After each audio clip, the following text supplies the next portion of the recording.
Hey everybody.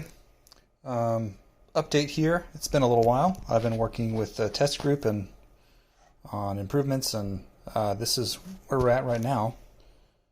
This is let me say this. I realized that I had enough changes from the initial test round that I would need a second kind of. So this is technically a test unit, though it's really close to what I'm going to be sending out in production.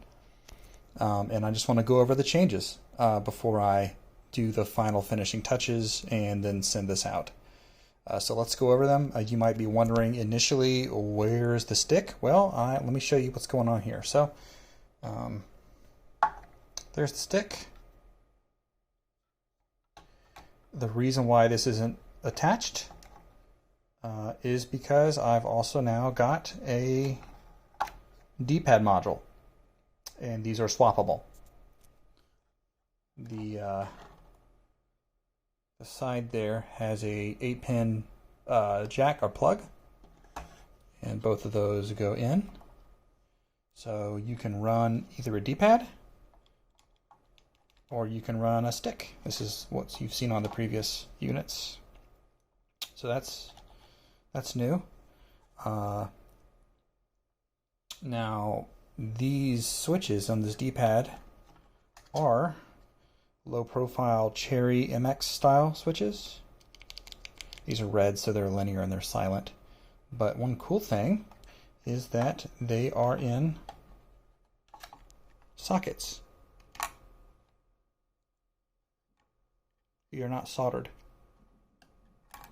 So they're hot swappable. They're in PCB sockets. So there's no solder here, so if you want different switches, taller switches, if you find lower switches, you can switch them out without any soldering. And that also goes for the switches here. So right, I've just got these cherry reds on here right now, but I mean, you can, if you didn't want them, you wanted blues, you wanted blacks, you wanted some other MX style compatible switch, you could just pop them out and put the ones in you want. Yeah, so that's kind of a new feature. Not kind of, it is. Put these to the side. I don't think I can put those in one-handed, so we're just going to put them to the side there. And then the other feature, the other major change here is for ergonomics. I added tilt here. So previously they were flat across.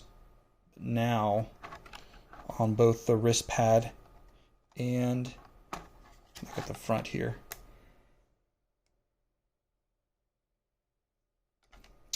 the base unit, it's got a nice tilt for the wrist for ergonomic support, so that puts this part of your hand up higher, and yeah, it just feels a lot better.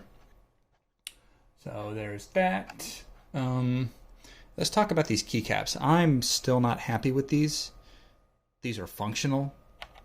They feel good. I've sanded these down to 400 grit sandpaper and then coated them in clear matte polyacrylic, so they feel good and they definitely work, but the amount of work that goes into these to get this cosmetic outcome is just, ugh, it's a lot. It's easily half of the work of assembling one of these things so far. I've assembled 4, well actually 5 or 6 if you count the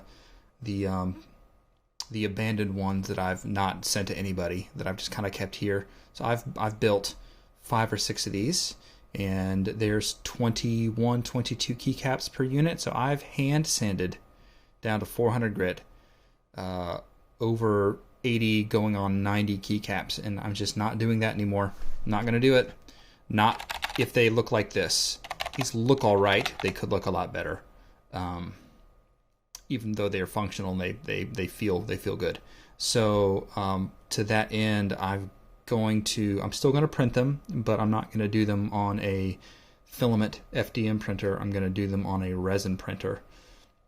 If any of you know about 3D printing and know about FDM versus SLA or filament versus resin, the the final finished product out of a resin printer is so much better looking. I'm going to have to do zero to little sanding, little to no sanding or post processing on a resin printed keycap, and it's going to look fabulous. So future units will have better keycaps. I'm just going to say that. The sticks are going to be as well printed on the MSLA printer.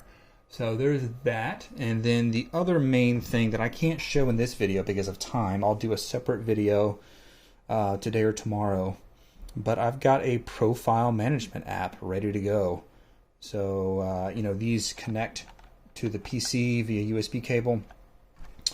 I program them as composite devices, so they're serial and keyboard and joystick devices.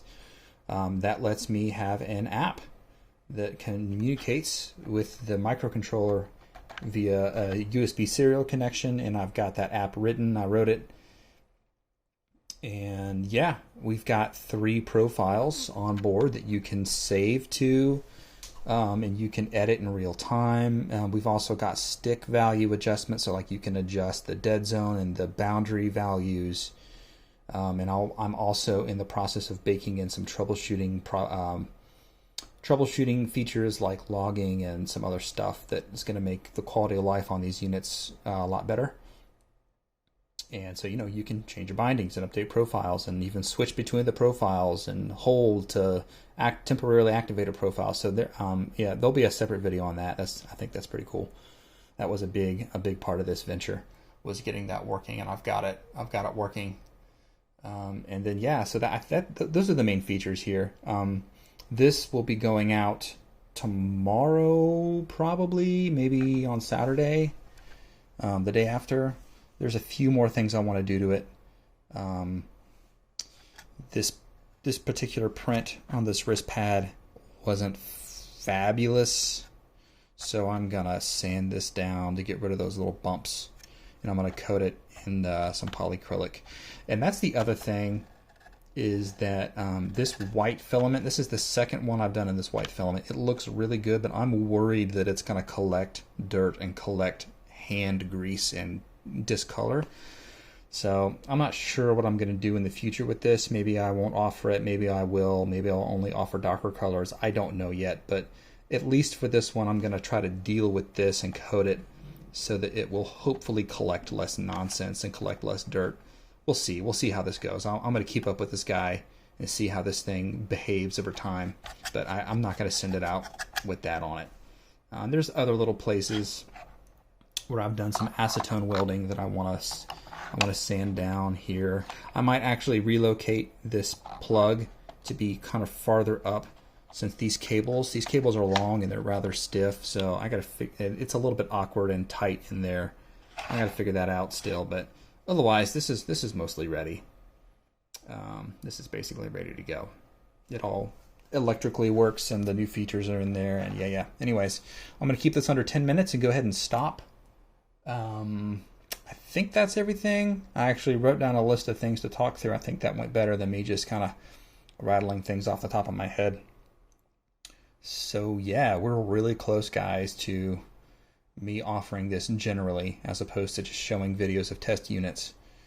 And I'm going to try to get a site up and going instead of doing all this over email and PayPal. And one thing at a time. There's only one of me, and I'm doing everything. That's a lot of work. So one thing at a time. I'm going to send this out, make sure there's nothing horrible going on, and then I'll be ready to do production units, whoever wants them. And there we go.